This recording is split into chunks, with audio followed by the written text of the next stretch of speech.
people being held hostage by the rebels there and even being shot. We couldn't leave the hotel because it wasn't safe. I'm staying here until the very end kind of thing. Each flight, I'm like, I can still turn around if I want. I can still turn around. I didn't tell my family. I didn't tell anyone. People watching the news. I'm not just blindly going into this. I'm looking for any indication of this is really happening now. The bridge was damaged. It completely shifted and moved and dropped, but it was still safe enough, in their opinion, to walk across. Yep.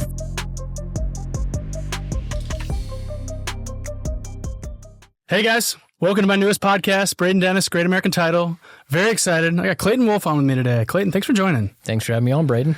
Clayton and I have been friends for a long time, known him since high school, joined the Saguaros with me a long time ago as well, and just been awesome to kind of get to know you over the years and watching your business absolutely flourish, and then really honestly just kind of seeing you on the personal side, just absolutely crushing it out there. And it's just been kind of awesome to see all of the underachievement you've been doing lately, not doing much, flying around on your plane, hiking Everest, doing little things like that. No big deal.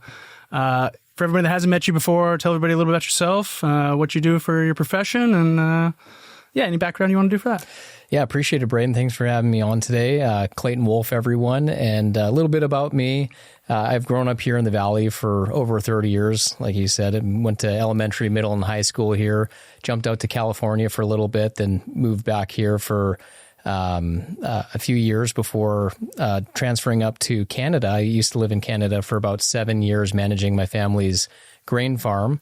And during that time up there, managed our farm as a 17,000 acre farm, started a commercial trucking business doing heavy haul and bulk transportation, and then actually launched a food brand that was farm to table. So I'd grow oatmeal on my farm and eventually package it and get it into grocery stores. My first grocery store that I got it into was Erewhon out in California, which kind of launched that up. Yep. Ended up selling that business. And then in 2020, jumped into real estate down here in Arizona. And then the rest is history there. Been, working with my brother at Resident Real Estate for 5 years at the time. And then, obviously working with you closely on every single deal I do. So can't appreciate the support enough. It's been awesome getting to work with you. Yeah. And you guys recently moved over to the agency. Yeah. Very exciting news. Yeah, it is big news. It's actually really cool because, my brother started Resident Real Estate, like I said, in 2020. And it was cool. I'm very much like entrepreneurial and, startup orientated and that kind of thing. So I love brand building. And so when I jumped on with my brother, it was just him and I, and over the course of 6 years, we grew it to over 130 million in sales. And a lot of that was through obviously tech and, our marketing. Yep. A lot of our marketing is more cinematic and unique kind of pitches to clients. And that's what, grew that success for us. But it was really cool to see someone notice that and then offer to acquire us to bring us over to the agency as partners to help do the same exact thing at that brokerage. I love it. Yeah, you guys clearly created a brand for yourselves. Yeah. Did an amazing job with your marketing. I think that's one thing that you guys really did a good job kind of standing out from the crowd is you really did a lot of really cool lifestyle and what it would feel like to actually be living in that house versus your traditional listing video that everyone else does, right? So kind of elaborate on that a little bit. Yeah, no, and to be honest, everyone's got to check that box. So we do have a lot of the same content that other agents do because, again, there's different platforms, different, cases where that's necessary, right? But at the end of the day, one of the things I specialize is in the lifestyle videos, particularly with luxury properties, because at the end of the day, luxury buyers are different. They're looking to purchase a specific lifestyle. It's not just about, 4 walls and a ceiling and, what finishes the floor. Yep. They are buying into a certain lifestyle because they want to be near a golf course or close to shopping or to a private airport because that's where their jet lives and that sort of thing. So that's in the essence of what I do specifically with my cinematic luxury marketing.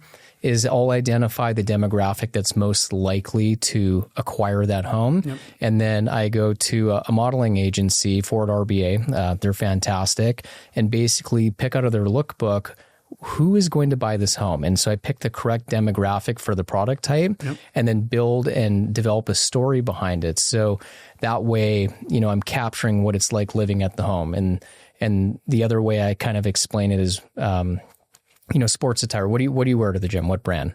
Lulu.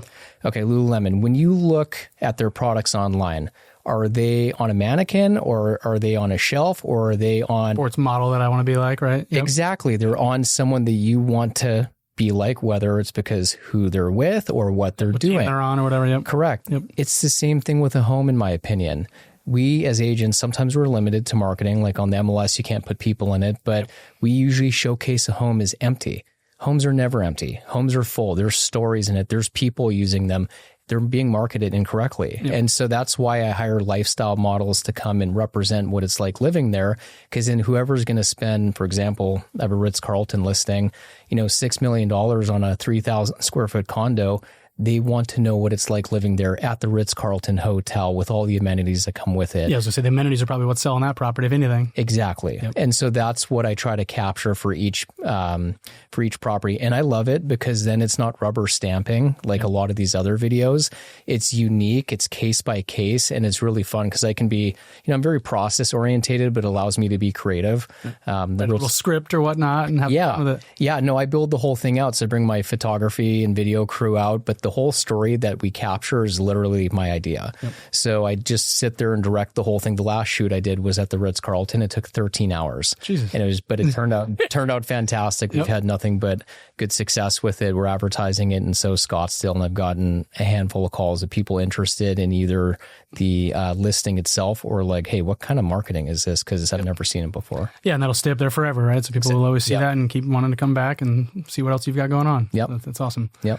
Talk a little bit about kind of your hobbies and how you've integrated those also into real estate. I feel like you've done a really good job with kind of how you got your pilot license. You've integrated that, and you've kind of done some things with your hiking. How you've integrated your advertising with your hiking, and just you've done a really good job kind of just blending your lifestyle with your business. And I feel like it shows because people know your brand. They know who you are and what you're passionate about, and it's kind of portrayed in your real estate as well. Yeah. Well, it's interesting. When I got into real estate, that it took a couple years to realize that, one of the most important things is essentially building your own brand. And for agents, the brand is yourself. Yep. Of course, the brokerage you're at, it has a brand and an ethos and that sort of thing, but you got to live within that and coincide with it. And so that was something I really wanted to focus on. But the nice thing was, that wasn't foreign to me because my whole life with whatever I've been doing, I've kind of been trying to integrate my different hobbies into my career. Like, for example, when I was farming, I've been a pilot for 16 years now. I had a couple different kinds of aircraft, and I would use them to go visit clients or to transport myself back and forth to Canada, using it as a business tool. That's just one example of that. Yep. When I started hiking mountains, like you mentioned, Mount Everest, I was climbing the 7 summits before I came down and became a realtor down here. And with my food brand, I had a climb and give campaign. And so, every single foot of elevation that I climbed on one of the mountains to get to the summit, a certain amount of meals or something. Yeah, I would donate a serving of my oatmeal to St. Mary's Food Bank here in town. So that's one example of what I did on my farm. Yep. When I came down here to real estate, it was no different. I just always make sure, for my clients with aviation, I'm actually in February, I'm going to be flying out to Temecula, California to pick up my client. She's under contract on a $6.3 million home near the air park, and I'm going to fly out, pick her up, bring her back here for her closing. So just a really special treat for her. Yeah. That's such a cool, unique value add that you have. Whenever we started doing some marketing together, I was like, you need to hammer that airplane stuff. I know. Yeah, no, it's really cool. I have a lot of fun with it. And the fun thing is it's authentic. It's a passion of mine. Because full disclosure, anyone can go out and rent a plane and I offer this as a service. But for me, I'm sitting up there flying it, often with another pilot in the case that the client's, a little nervous about things. Yep.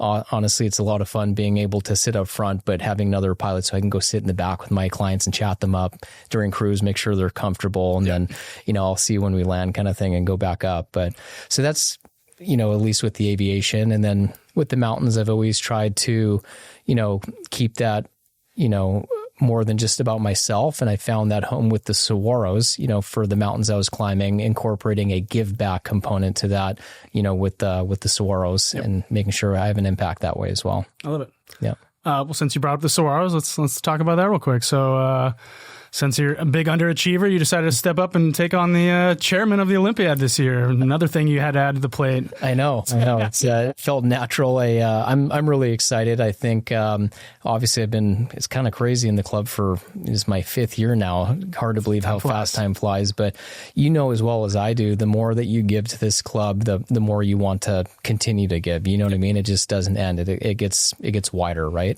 So I'm excited about the Olympiad because it's, been going on for a couple decades at this point, and we had, there's a lot of success for any event to be able to go on for a couple decades. Like, it's doing something right. Yep. That said, I'm a creator, an innovator, and I feel like there's always room for improvement. So I'm grateful that the club has let me kind of switch things up and make it more about the community and business industries as a whole, other than just real estate. Team building and stuff. Yep. So now it's more of a corporate Olympics. Every industry is welcome.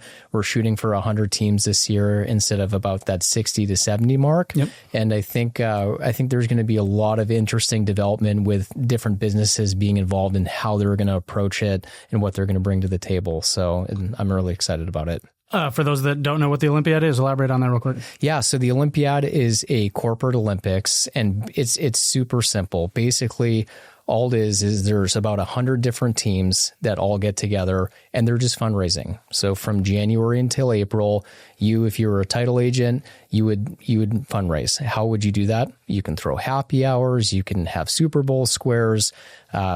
My brokerage, we do a 250-person gala at a private car club. Good old night in Monaco, baby. Yeah, night in Monaco. That's going to be happening again this coming May. You can do whatever you want. It's so easy. Or you can cut a check. We don't recommend it. Yep. We want people to get involved and engage their network. That's the whole point. Talk about a little bit about your Night in Monaco event, because I feel like that obviously has some relevancy obviously for the Saguaros, but also for Resident and obviously now the agency. Yeah. It's a huge branding opportunity, and also it's just a great opportunity to give back, but also you're inviting all of your clients and your friends and everything to something that you're passionate about that's not just asking them for business. And I feel like it's probably served you pretty well. Yeah. Correct me if I'm wrong? No, 100%. And I think it's really cool to point out that when we were in discussions with Frank DiMaggio, who owns the Scottsdale agency out here, one of the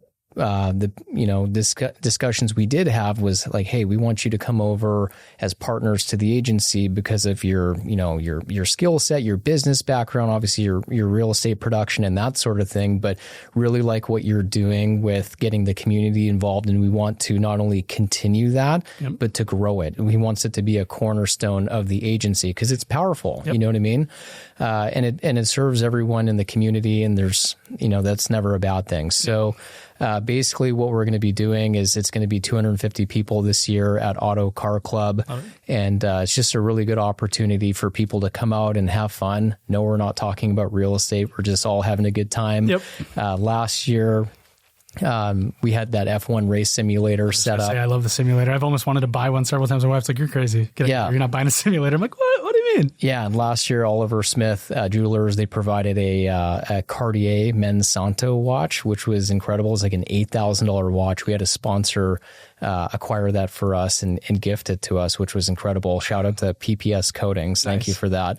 And it's always exciting to watch people, play a video game and then walk away with almost a $10,000 watch. So yeah, it's awesome. It's quite the event. You guys have done a good job of expanding on it and just improving on it over the years. It's been fun. Yeah, and it'll be a cool kind of culture component with the agency now. So I'm expecting multiple agents wanting to get involved or at least showing up and contributing and support and all that kind of stuff. And they can bring their clients. Anyone's welcome. You don't have to be just at the agency.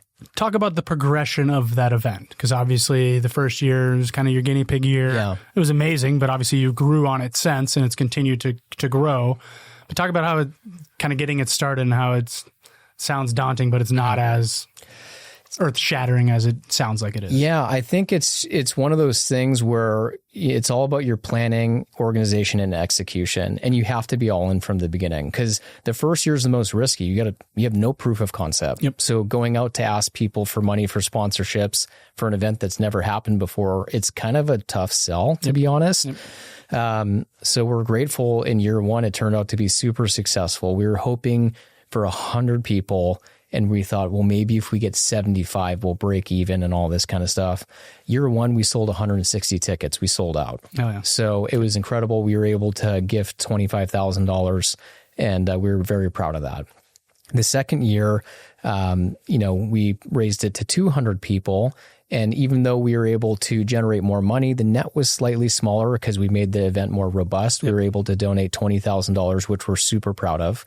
This year, we're going to scale it up to about 250 people, and we're hoping to get back and pass our record in year one and get it closer to $30,000. But I'll admit, being a part of the Saguaros played a large role in having the confidence, just because I had the experience of running Night Flight and helping out in the Olympiad. And it's incredible to see what being a part of the Saguaros group, like the skills it gives you to be able to apply in different areas of your life. So, yeah, and I guess bringing that up, with that notion, if there are other teams that want to do something, maybe not of the scale of Night in Monaco, but something similar, they've got the Saguaros and us to kind of support them as well with that, right? Yeah, 100%. Teams, we're here to help you, and it's as simple as throwing a happy hour or something like that, and we'll just show up and be there and help with payment or help organize your event or help set it up and take it down, so you can just be a good host and entertain your guests. Yep. At the end of the day, if people still want to be involved but they don't have the time to be a team, even though all it requires is a couple hours on April 17th, there are lots of teams out there that are looking for sponsors. So if you are a business owner, like, hey, I want to sponsor a couple different teams in this industry to get in front of them, to support the community, but also make meaningful connections with these teams. Yep. It's so easy to buy a swag partnership, swag product sponsorship, like a water bottle sponsor for $5,000. Yep.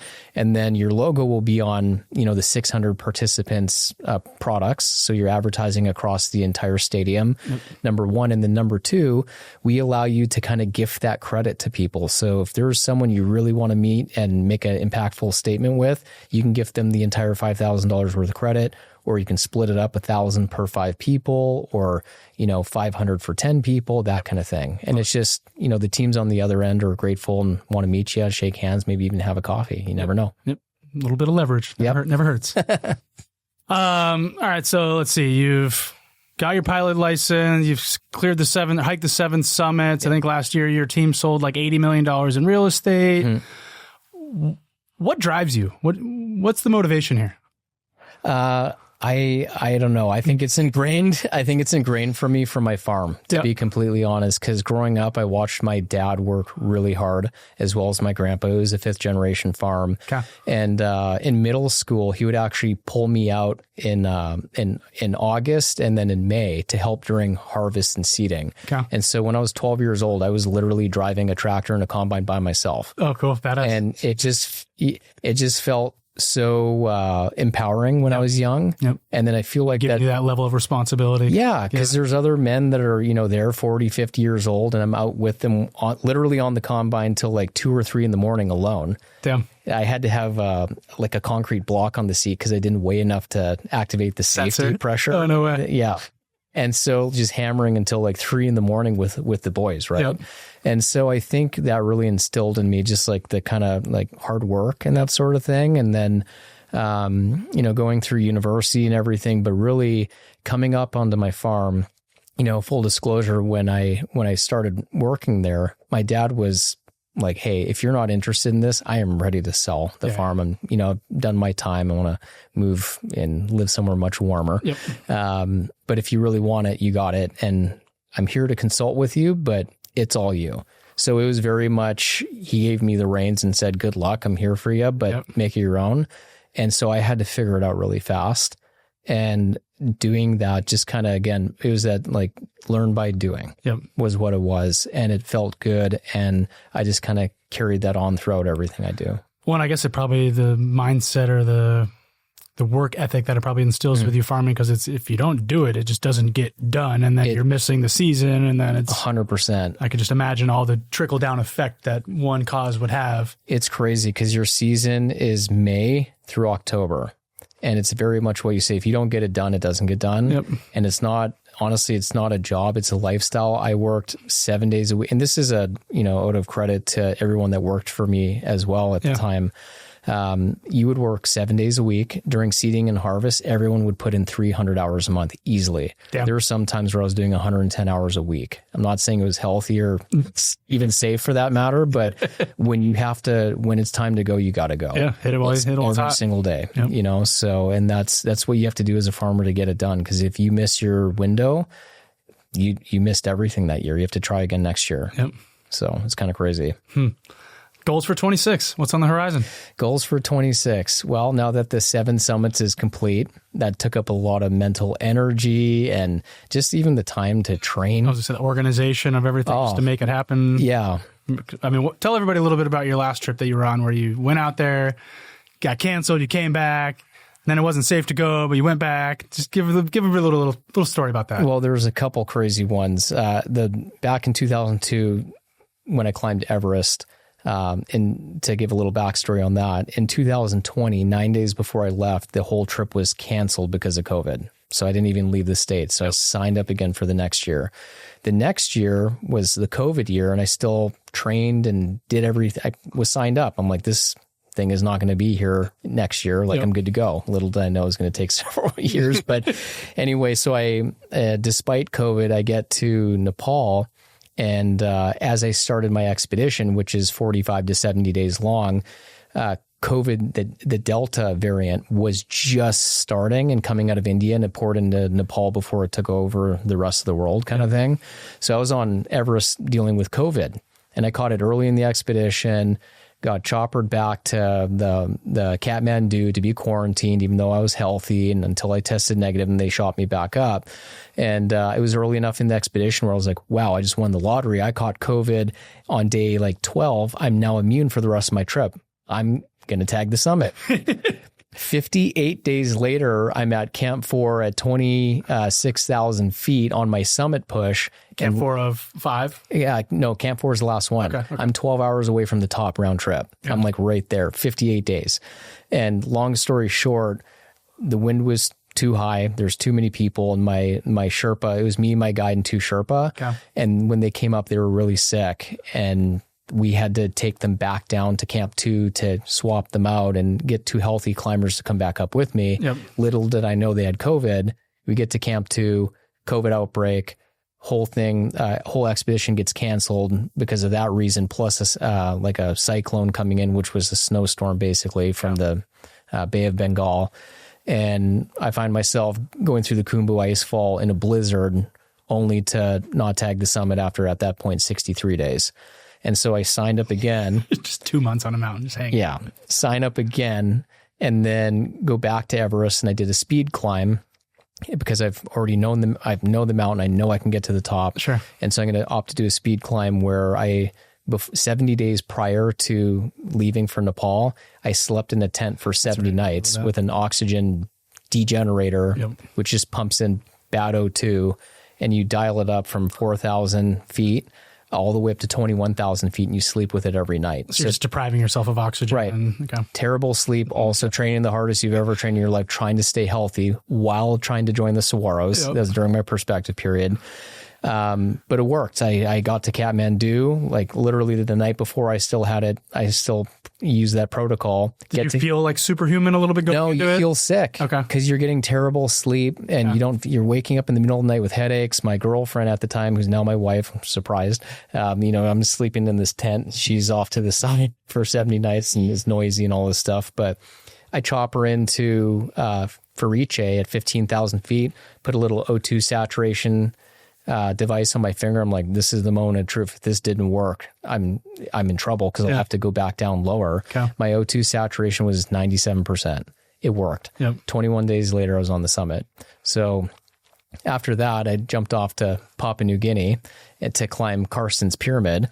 And that was the one where there was just so many issues before. It's even hard to talk about because it's not funny. Right. But like, it's really serious. Like people, being held hostage by the rebels there, and even, being shot. And weren't you held up in your hotel room for a couple nights? Like we didn't want to leave? Yeah, we couldn't leave the hotel because it wasn't safe. There was kidnapping concerns and all this crazy stuff was going on. But I mean, that trip, I was there for, I think 12 or 14 days. And then the expedition got canceled because we couldn't get to the mountain. between the politics, the rebels, there was a death at this large mine out there that influenced our climb. Nothing worked. The weather wasn't working. Yep. I literally flew from Papua New Guinea, got all the way back to Singapore on my way home, which was it was like 4 flights, couple days of travel. And I find out a couple of our climbers on my team had stayed behind because they're like, I'm staying here until the very end kind of thing. And they got to the mountain and they said, hey, you can make it if the weather's good. Get back here now. Like there's like everything's, because the mountain was also closed for 5 years. So they didn't have any of the logistics figured out, whether they wanted to tell us that or not. Sounds safe. Yeah. Long story short, I'm like, okay, I'm going back. So I flew 4 days back to get to the mountain and then choppered out there, actually got to base camp, climbed it, and then got out. So like that was it was 19 flights and 127 hours of traveling for a 1-day climb, which was crazy. Got it done. And after that, I went off to Kilimanjaro, smooth and easy, nothing to report there. And then the last one, which was, I never thought I was going to be able to do, was Russia.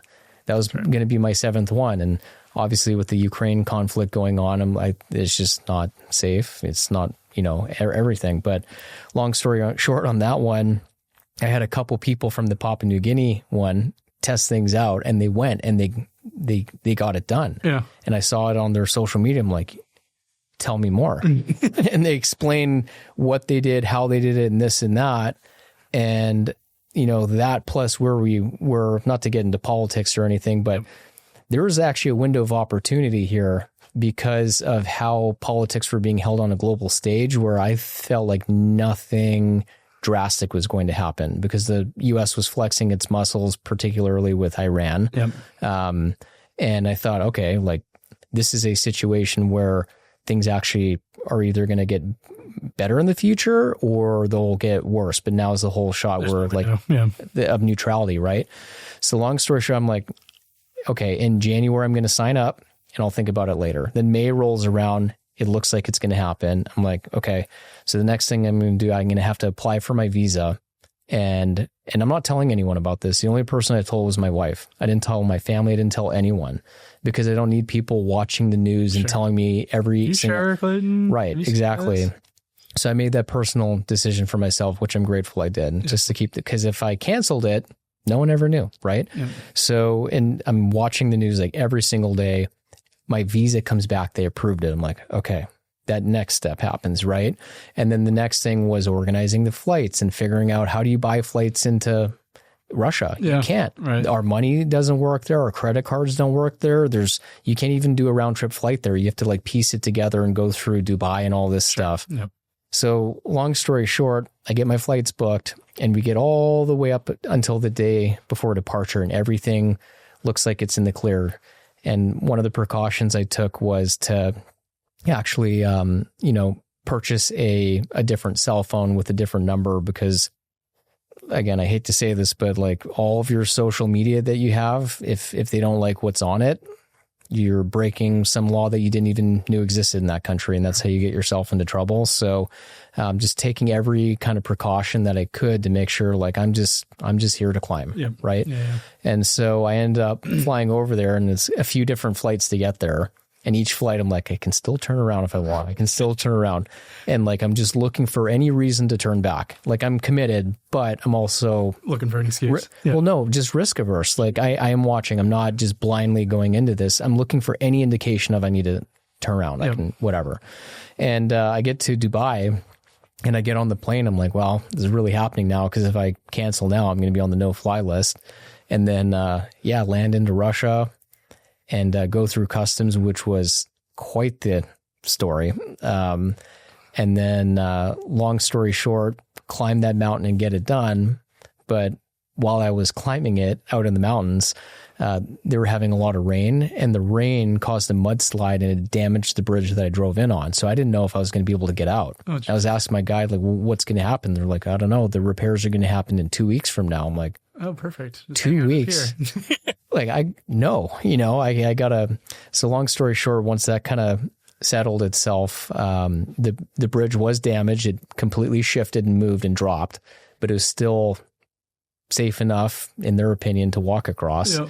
So I find myself at midnight walking across with my guide with my big bag to meet a taxi on the other side because his car couldn't get across, taxi back to the airport and get out and land in Dubai and head home, and I got it done. So there's a lot more to that story than that, but it was pretty wild. That's pretty wild. Yeah. You got some stories. That's for sure. Yeah. Well, I cut you off. So what was your goals? What were the goals? Well, goals for this year with no mountains. That was a big digression. Number one, my wife and I are really excited at the idea of having kids. So I think that's going to be on the game plan for this year. So we're looking into that. I obviously want to have a successful Olympiad season. And then obviously with me being a partner at the agency now, I'm really excited at, what I'm going to be able to contribute there, not just in terms of production.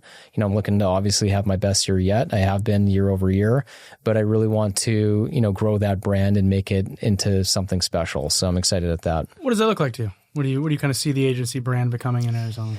Well, it's interesting because the agency is a large global brand, and it's got a really great aesthetic. It's, very strong out in California and Florida and even Vancouver, for example. I look at it here and it's, there's other brokerages that are bigger. And I always kind of wondered, it almost feels like it didn't have traction or something. So I don't know what it was, but as soon as Frank DiMaggio purchased it, I've known him for a little over a year now and have worked with him in different areas, whether it's, sending him dirt, for development and that sort of thing, or just getting some feedback on stuff. And he's been, even though I wasn't at his brokerage at the time, he's acted as kind of a mentor, someone I could trust and, that's not going to, take my listing or something like that. So I have a lot of respect for him, even though he was at a different brokerage. Yeah.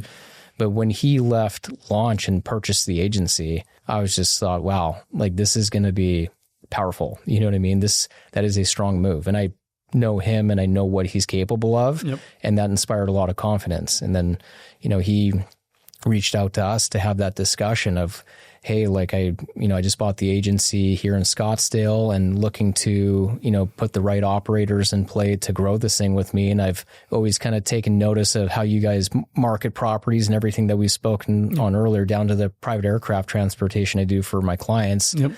What would it take for you to do that at the agency? So, we hashed that out, negotiations for several weeks and inked a deal that we both agreed on. And it's nowhere but up from here. I think it's a great partnership, and I think it was a good move. I think it gives you guys the national presence now, gives you the national brand, and they made a good move too, because they got an amazing team that can really set them apart with the different marketing stuff you guys are doing and tried and true production. I mean, you obviously have had a successful career at it, and it's been impressive, honestly. You should be proud of it. Yeah, no, totally. I mean, we've had other discussions with other broker owners approaching us, trying to essentially do the same thing. But to have someone really, come over and approach and offer, ownership in something versus just like, hey, you should shut down and switch. It makes us really, proud, because it's like, he saw what we were doing and valued it. And it's, do that here. I don't want you to be just agents. I want you to grow this with us. So it's fantastic. Yeah, it says something. Yeah. Kudos to you guys. Yeah. Thank you. It was obviously, it was recognized that there was value there, and he saw what you guys have created, and he's right. You guys have created something impressive. And so I could see why he would do that. Yep. Yeah. For everyone that wants to get a hold of you, Clayton, for any of your real estate needs, how can they get a Yeah, if you just want to browse for homes without, contacting me, you can go to ClaytonWolf.com. That's always an option. But my Instagram profile is at Clayton Wolf. Super simple. And then, you can always send me a text, 480-914-1952. You can give me a call, whatever you need. Cool. Yeah. Appreciate you, brother. Yeah, appreciate you. For all of your real estate needs, make sure you hit up Clayton. And then also, if you want to get involved with the Olympiad, also amazing opportunity. Just get your team involved, any of your real estate companies, any of your just general business right now. We're looking for kind of anybody and everybody that wants to get involved and do a team collaboration, and just awesome way to kind of give back to the community. Yeah, 100%. Yep. Thank you, everybody, and stick around. More episodes to come.